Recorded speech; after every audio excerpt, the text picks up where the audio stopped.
Coffee and cereal this morning in the cockpit while en route to Union Island. Departed from Beckway before dawn.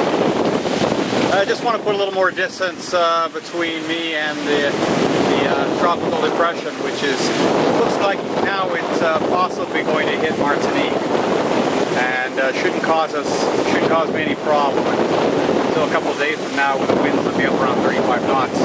But by then, I hope to be well tucked in someplace on the coast of Grenada, Hillsborough perhaps, or on Carriacou, or maybe Grenada. So anyway, the situation's well under control, it seems.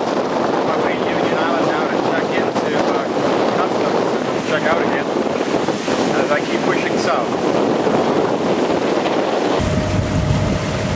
Well, now it's about between 4:30 and 5 o'clock on the morning of Friday. I guess that would be the 3rd of August. And we're in that lull period right now as the Tropical Storm Ernesto affects the trade winds and cuts them off, us being on the south side. And so I'm using this opportunity to move. It wasn't tenable to stay where we were because the wind's going to clock right around into the west, and in Clifton I would have been on the reef with that.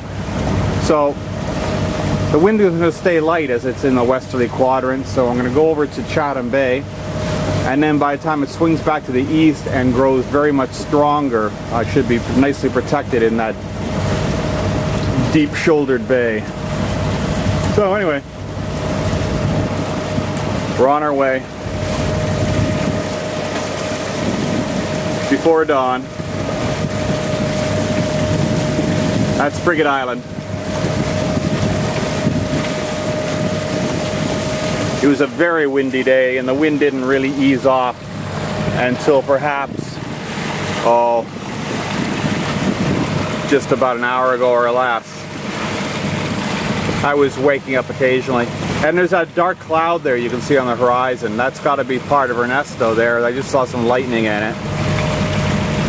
So anyway, it's a prudent thing to do is to move now. That's the plan. Been watching the weather forecasts, passageweather.com, and also Weather Underground. Get an idea of what the winds are going to be doing during this next very interesting day. Like I said, it was very windy in Clifton all day long, and it was out of the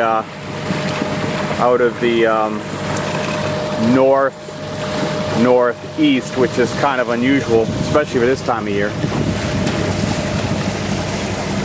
Anyway, that's it for now. Just arriving in Chatham Bay, and you can tell something's up. Take a look at that anvil cloud there. That's pretty spectacular. Dawn well on its way now, and even in the other direction. With the moon there, you can see the clouds under the moon. Quite dark and threatening. Glad I'm moving over here, and hopefully the wind will back around quickly. That would be nice, and so we're not on a lee shore for very long. Anyway, I'm going to have to make sure I've got all the hatches and port lights closed. Well, while here in the Chatham Bay, I wanted to check out this wreck that's over here on the shore. This is new. I don't remember seeing this before. So we'll go over and see what this is all about. I have to be careful not to get too close here. There's a surf line breaking surf. But I'll try to stay just outside that. Catamaran. Of course, it's been pretty well stripped of everything. And you wonder what the stories are behind these things, eh?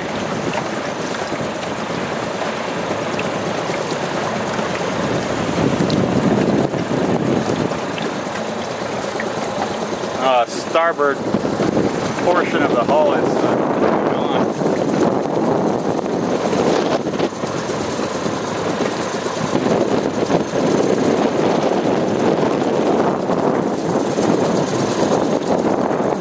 see these rollers coming in here.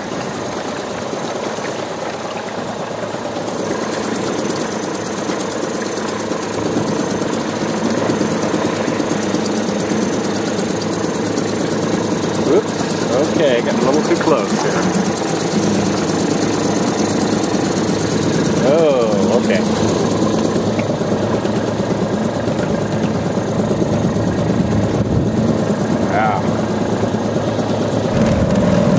And on the way back, just cruising by this resort that I spent a bunch of money at one day with Martha and Carol. That was a lot of fun. Ooh, their dock doesn't look like it's in very good shape, and there's a dinghy that's kind of destroyed there too.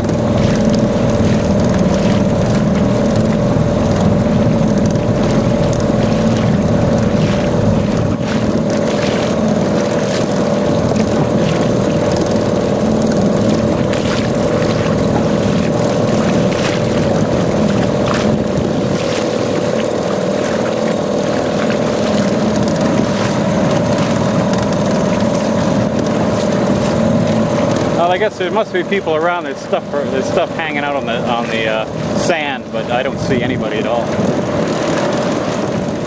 Well, it's the 6th of August and a perfect sailing day. Actually, the winds are quite light, so it's just lovely. I'm moving along here under Genoa alone and making a historic passage farther south than I've ever been on a sailboat in the Caribbean, leaving Union Island and heading for Carriacou, which is part of Grenada, and should be there very quickly, a couple hours maybe, because it's just over here.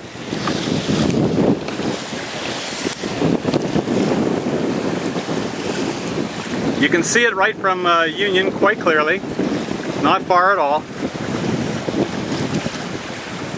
and we should be at Hillsborough in a couple hours.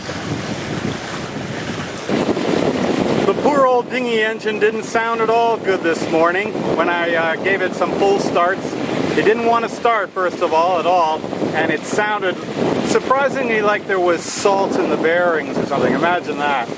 But anyway, after a while I did get it started, and it didn't really want to run too well after that. I had to keep playing with the choke in order to keep it running as I made my run into shore to clear out of customs. So anyway, I was a little concerned about the trip back since it's a long way upwind, but the engine ran fine on the way back. So well, hoping maybe a little bit of running there, a little bit of oil on the bearings and everything ameliorated that situation. You know, hopefully permanently, but I would suspect only temporarily. I'm gonna definitely run the engine once a day anyway and monitor how it's doing. I know there's a very good chance I'm going to have to take it for servicing, and I haven't looked yet to see whether there's servicing available at Grenada, but that'll be where it would have to be done, I guess. So we'll see what happens. The big surprise. That was such a pain in the ass to have that dinghy flip over. Just foolish not thinking on my part, thinking everything was under control as I was waiting for the tropical storm to go by and forgetting I had the dinghy out the back with the motor on it. And the dinghy flipping upside down by itself, no problem. With the motor, big problem. And I'm crossing a stream of these, looks like these guys who are racing, all decked out in their matching outfits. And my course is crossing their course, but I think I should be okay. Right at passing Jackadan Island. Wow, real excitement here for a bit. Just as I was approaching Hillsborough and working my way through a regatta or race of little boats, there was a squall that came in, and the boats were tumbling over left and right. I saw this one kid and went after him. His boat had broken the boom off at the gooseneck, and so I first of all started after him, but he seemed to be in not too bad a shape, although he was drifting away. When I started hearing this shout for help from this other boat, and there's little kids in this in this little Firefly or something, and it's turned over, and he can't get back into it. He can't do anything with it. So I maneuvered myself enough that I was able to get him hanging onto my dinghy painter, but after a while he couldn't hang on, and the boat capsized again. And about that time, a fishing boat went by at high speed, and I waved the guys down, and so they helped that kid, and I went after the first guy who had broken his boom off at the gooseneck, and I went back to try to help that guy, but he couldn't get his sail under control, and the boat was difficult to maneuver, and I couldn't get close enough to him. So then right after that, some other boats, race people and the security people for the area came by in their little boats and rescued that guy. So I'm just heading back in now, and check this out over here. That looks like a sunken boat that's being towed in.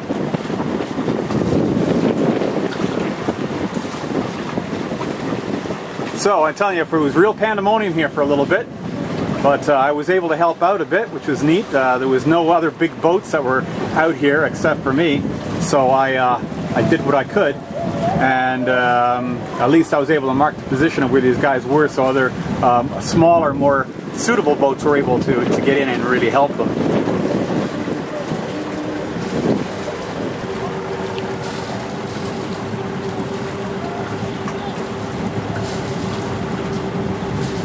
There's some sort of races going on here today. That was the second regatta or race that I had to weave my way through in order to get here to the anchorage area. The other one was big boats, bigger than this even, and I found it a little bit nerve-wracking trying to get through that crowd. Closest I came was about 20 feet to another boat that passed by my stern. Quite exciting.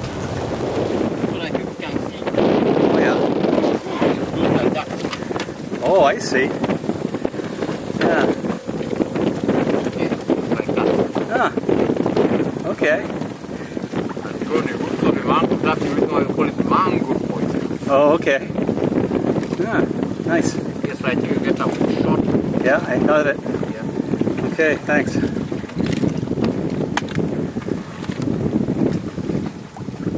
It's on the roots of the mangrove. Right.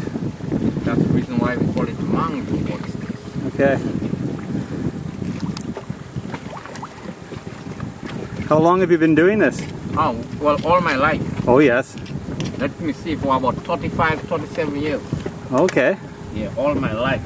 It's a very, very long time. Okay. Oh, I know. Yeah, all my life.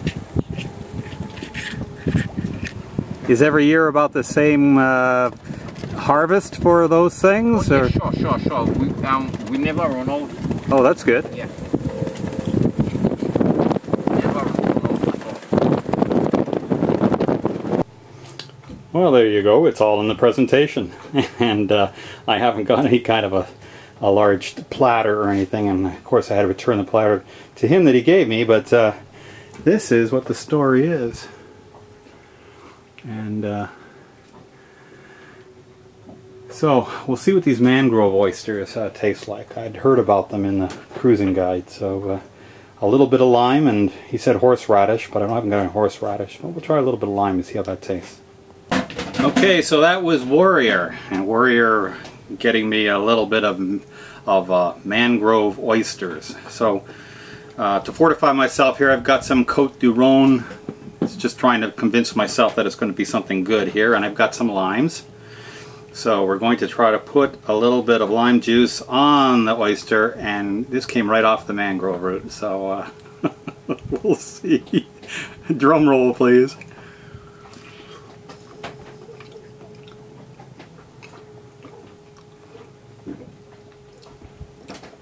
Well, it tastes like you would expect something that tastes like came off a mangrove root. But seriously, that wasn't bad. There's nothing wrong with that.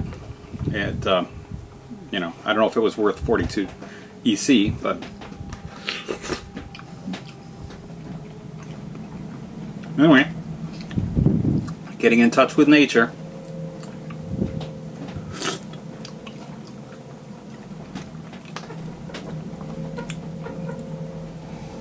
and a little bit of wine out of a glass that a few minutes ago I had used to drain gasoline out of the dinghy engine.